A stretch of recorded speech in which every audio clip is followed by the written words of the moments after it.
অবনীর চিঠি। 2 বছর আগে ফেসবুকে এক মেয়েকে বলেছিলাম, আমি তোমাকে বিয়ে করতে চাই। মেয়ে সাফ জানিয়ে দিল, তার সরকারি জবওয়ালা ছেলে চাই। আমি শুধু বাই বলে আর কখনো নক করিনি। মেয়েটা সেদিন আমায় ফোন দিল, জব পাইছো? না। আমার বিয়ে ঠিক হয়েছে। ও, কংগ্রেটস। আমায় নিয়ে পালাতে পারবা? না। ওকে, তোমার ঠিকানাটা বলো, ইনভাইটেশন কার্ড পাঠিয়ে দিব। বিয়ে খাইতে আইসো। আচ্ছা। তারপর সে ফোনটা কেটে দিল। 2 দিন পর রঙিন কাগজে মোড়া একটা প্যাকেট আসলো কুরিয়ারে। খুলে দেখলাম তার নিজের হাতে লেখা একটা চিঠি। তুমি একটা কমবক্ত। যাই হোক, বাবার পছন্দের ছেলেটা বিসিএস ক্যাডার, সদ্য জয়েন করেছে এবারের 43তমতে। ফরেন ক্যাডার, মেলা বেতন, অনেক স্মার্ট, তোমার থেকে দেখতে সুন্দর। মাথায় অবশ্য তোমার মতো এলোমেলো চুল নেই, সামান্য টাক, তবে খুব গোছালো। আমাকে আশ্বাস দিয়েছে খুব আদরে রাখবে, আশীর্বাদে আমার গয়নায় মুড়িয়ে দেবে বলেছে। আমাকে সে রানী করে রাখবে, তার বাড়িতে কোনো কাজ করতে হবে না আমাকে।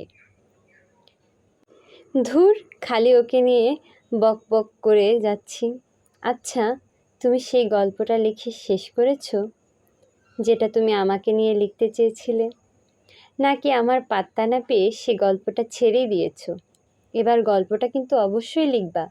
একটা আবদার। জানি তোমাকে আবদার করার মতো কোনো অধিকার আমার নেই, তবুও করছি। যদি পারো, আমার বিয়েতে একটা সিঁদুরের কাঁটা গিফট করো আমায়। অল্প দাম দিয়ে কিনো। তোমার হাতে সিঁদুর পরাটা আমার কপালে ছিল না হয়তো, কিন্তু তোমার দেওয়া কাঁটায় সিঁদুর রাখতে তোমার নিশ্চয় আপত্তি থাকবে না। ইতি, অবনী। চিঠিখানা পড়ে খুব আশাজনিত হলাম, এদিকে ভালোও লাগলো। আমার মতো উজবুককে কোনো মেয়ে সত্যিই ভালোবেসেছিল। আমি নির্দিষ্ট দিনে গিয়ে হাজির হলাম। মানুষে মানুষে জমজমাট আবহাওয়া, সবাই খুব ব্যস্ত। এত ব্যস্ততার ভিড়ে অবনীকে কোথাও দেখতে পেলাম না। উঠোনের এক মাথায় বড়াসন একটা কম বয়সী মেয়ে বরকে পাখার বাতাস করছে। আমি বরকে গিয়ে বললাম, আপনার ওখানে টোপর পরে আমার বসে থাকার কথা ছিল। বর হতভম্ব হয়ে জিজ্ঞাসা করল, কে আপনি? আর এসব কথাই বা বলার সাহস আপনার কি করে হয়? আমি শান্তভাবে বললাম, আপনি যে মেয়েকে বিয়ে করতে যাচ্ছেন, ওই মেয়েটা আমাকে নিয়ে পালাতে চাইছিল। আমি পালাইনি। এবার আপনিই ভেবে দেখুন কেন সাহস পেলাম। বর তেলে বেগুনে উঠে এসে আমার কলার ধরে নিয়ে গেল একটা ফাঁকা রুমে। একরকম হুলস্থুল বেঁধে গেল উঠোন জুড়ে। একটু পর মেয়ের বাপ আসলো রুমে। ওনার অগ্নিমূর্তিতে বাপ বাপই ভাবছিল, তাই বুঝলাম উনিই বাপ। উনি বললেন, তুমি আমার মেয়েকে ভালোবাসো? বললাম, হ্যাঁ। আমার মেয়ে তোমাকে ভালোবাসে? জানি না, কিন্তু আপনি ওর বিয়ে ঠিক করলে ওকে নিয়ে পালিয়ে যাওয়ার প্রস্তাব করেছিল। আমি না বলেছিলাম। তুমি কি করো?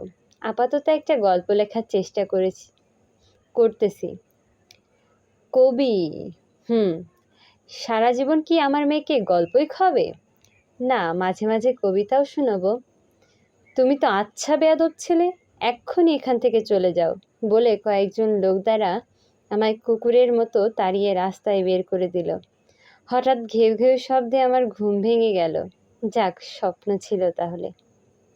23/3/2023। সকাল সকাল সেজেগুজে রেডি হয়ে রওনা দিলাম। মনের ভিতর একটা অন্যরকম উদ্দীপনা চলছে। ও, টিউশনির টাকা দিয়ে সোনার একটা সিঁদুর কাঁটা বানিয়ে নিয়ে গিয়েছিলাম। গোধূলিতে পৌঁছালাম। রাস্তা থেকেই ঝলমলে পরিবেশ। গেটের উপরে খুব সুন্দর করে জরি দিয়ে লেখা, টুডে অবনী ইজ ওয়েটিং। দুপাশে ছোট ছোট মিউজিক বাল্বের মধ্য দিয়ে হেঁটে উঠোনে গিয়ে পৌঁছালাম। মানুষের কোনো ব্যস্ততা নেই, কেমন শান্ত পরিবেশ। বরাসনে টেকো মাথার বর কই? এখানে পৌঁছে এখনো পৌঁছে পারিনি বোধ হয়। কেবল সূচিকর্ম দ্বারা অলঙ্কৃত সাদা কাঁথার উপর কয়েকটা নতুন বালিশ পড়ে আছে। উঠানের মাঝখানে বানানো গোলাকৃতির ছাদনাতলায় সাদা পিটুলির উপর লাল জবার আলপনা আঁকানো। দুটো কলসির উপর আমের পল্লব আর দুটা কাঁঠাল কাঠের পিঁড়ি পাশাপাশি। একটা বুড়ো ব্রাহ্মণ গায়ে গামছা পরে মুখে হাত দিয়ে বসে আছে। উঠোনে আরও 2-4 লোক এদিকে ওদিকে। উত্তর দিকে একতলা বড় পাকা বাড়ি, অনেকগুলো রুম। একটা রুমে কিছু মানুষের শোরগোল মনে হলো। একটু এগিয়ে যেতেই মহিলার কান্নার স্বর শুনতে পেলাম। ক্রন্দন করছে আর বলছে, অবনী রে, তুই কোথায় গেলি মা? আমি দরজা দিয়ে ঢুকেই একজন বলল, এই বোধ হয় সেই ছেলেটি। দেখলাম অবনী শুয়ে আছে মেহগনির পালঙ্কে। লাল বেনারসি শাড়ি পরে কেমন সুন্দর বউ সেজেছে আজ। দুহাতে লাল চুড়ির পরে 2 জোড়া সাদা শাখা। ওর কপালখানি খালি, প্রফুল্ল শ্যামল মুখখানি কেমন স্নিগ্ধ শীতল মনির। কেউ একজন এসে বলল, ওর বিছানায় একটা চিঠি পাওয়া গেছে, সম্ভবত এটা ও আপনাকেই লিখেছে। তুমি এসেছো? আমি জানতাম তুমি না এসে পারবেই না। বিসিএস পাত্র না দেখে অবাক হয়েছ? তুমি জানো না আমি এক ছন্নছাড়াকে ভালোবেসেছিলাম? বলিনি বলে রাগ করেছ? আমার ক্যান্সার ছিল যে, কি করে বলতাম বলো? কই গল্পটা এনেছো? আজ খুব শুনতে ইচ্ছা করছে, পাশে বসে একবার শোনাও না। শোনো। ওরা একটু পর আমাকে স্নান করাতে নিয়ে যাবে। স্নানের শেষে আমার সিঁথিতে সিঁদুরের ফোঁটাটা দিয়ে দিও প্লিজ। ভাষা প্রতিবন্ধী, অর্থাৎ সংগৃহীত।